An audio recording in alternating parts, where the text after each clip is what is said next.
Today's featured car of the day is a 1970 Buick GSX Stage 1 4-speed.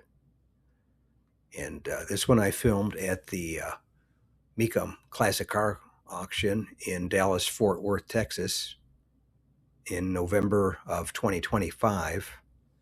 And this one sold Saturday, November 1st.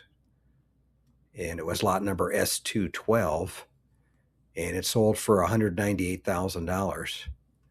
And I'll read off the sticker on the window and the auction site, Mecum's auction site, give you a few details about it.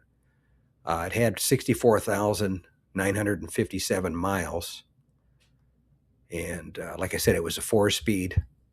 The Stage 1 engine, which is 360 horsepower, 455. And it was the 39th GSX built in 1970. And it was a frame-off restoration. Real nice one. And it was documented with 2 build sheets and registration with the National GSX Historical Society.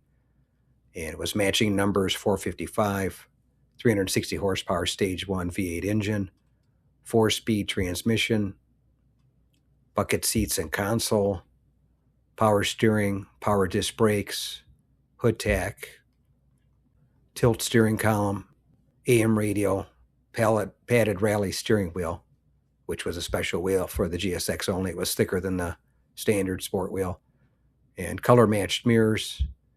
And they all came with a 364 positive traction rear end, and has the correct WG code chrome road wheels, which they all came with, which I believe were 8 inches wide and were for the GSX only.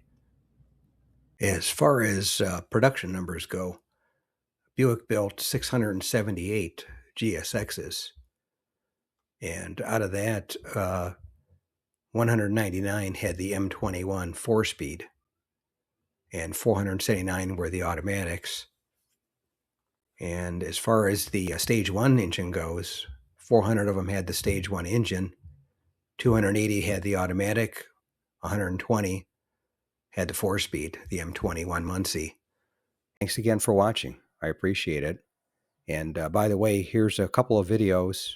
This will take you over to my page, and you can take a look at any of the videos that are there that look good to you. But thanks again for watching, and we'll see you on the next one.